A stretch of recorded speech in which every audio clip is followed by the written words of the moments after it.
Thank you very much. Hey guys, it's Kaufman is Alive. I look at comic books new and old. Today I'm looking at a new comic book, Ultimate Spider-Man, issue number 18 by Marvel Comics.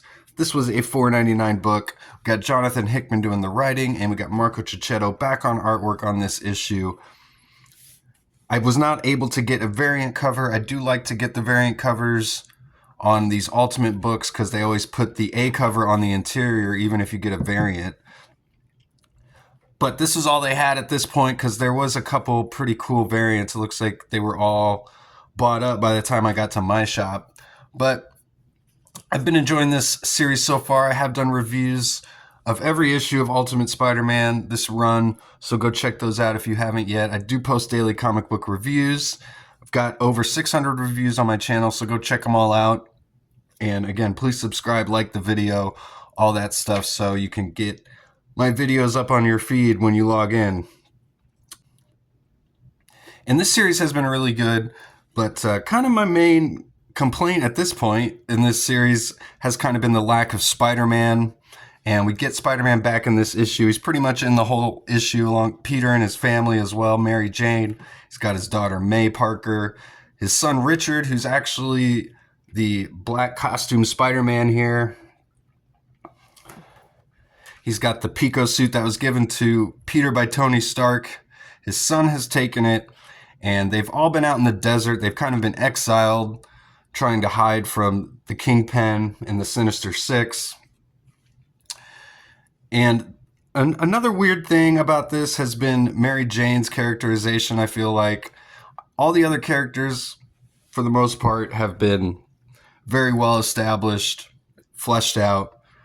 Mary Jane, to me, not so much, and what you do see of her seems kind of oddly out of character, or something just seems a bit off. She seems a little too easygoing about everything that's been happening since Peter became Spider-Man, or maybe she's just so optimistic about Peter being Spider-Man, she's going to stand by her man no matter what. That's kind of her characterization, because she doesn't even seem to really care too much about a lot of the danger that they're in.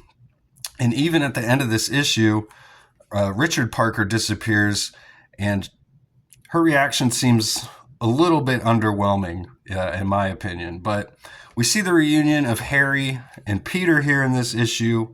Harry was presumed dead, but it was all an illusion created by Gwen Stacy, who we found out is Mysterio in this comic. So while over in the all-new Venom comic in the 616 Marvel Universe, we got Mary Jane as Venom. In this comic, Gwen Stacy is Mysterio, or at least one of the Mysterios. But it's nice to have Marco Checchetto back on artwork on here. I thought David Messina does a good job on the issues that Marco Cecchetto's not on, but it's just nice to see him back. He does a really great job here. There is a different colorist on this issue, which I did notice. If you saw my video when I picked this up and started flipping through it earlier this week, I did point out I thought the coloring was a bit different. So we've got Eric Arseniga, and again, Hickman and Checchetto are the team. Now, when I first read through this, we got to this Mysterio portion of the book, and actually, I just skipped these pages because there's about 4 pages here of just Mysterio talking, and I got right back to the Spider-Man action here as we see Spider-Man and Green Goblin teaming up, but did go back and read the Mysterio portion of the book.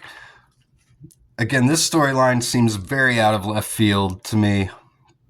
Not quite sure what they're setting up here. It kind of just feels like they're setting up a third faction, as you've got kind of Harry and Peter and their family and the Sinister Six, and then we've got this group of 6 Mysterios.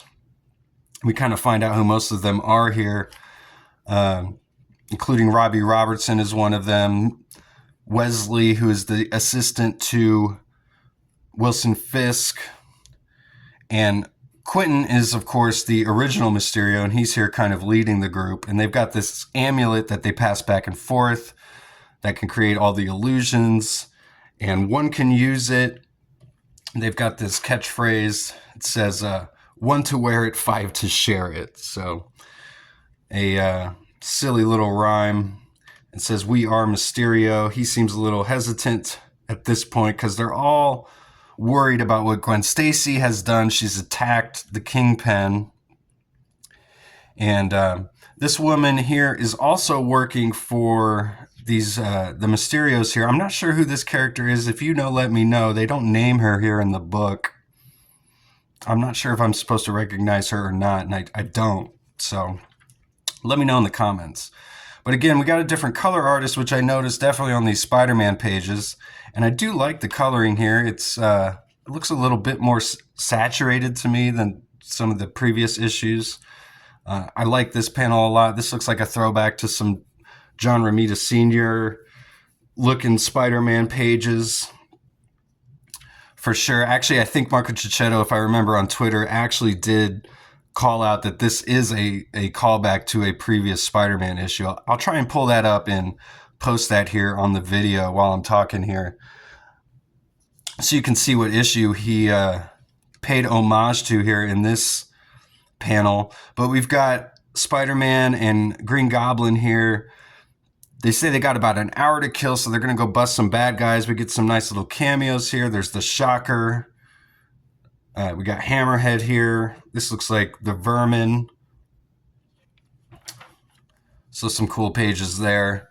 Spider-Man, they go back to his house, which is where Dr. Octopus is actually house sitting for Peter. And Harry explains that he set him up there just so that he could watch over his residence while they were all gone.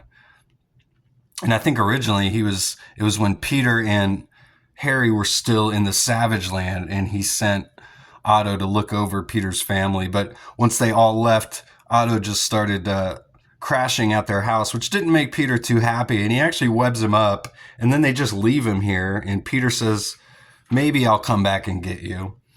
So the way that they're just kind of discarding Otto makes me think for sure he's going to come back at some point and get some revenge on them. And he's not going to be too pleased about being slighted by Harry and Peter. He's definitely the third wheel of their little group of friends here.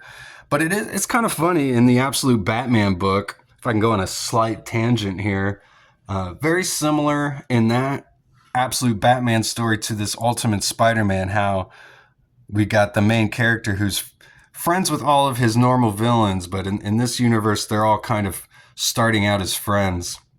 But you're just waiting for Harry to turn on Peter. You know it's going to happen at some point here, eventually. Maybe not soon, but at some point.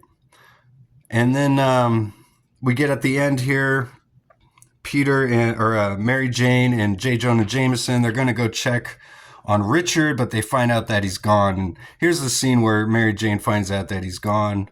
She's just like, "Oh, Richard's gone." I do like that drawing of her, though. She doesn't look too concerned to me, though. Like,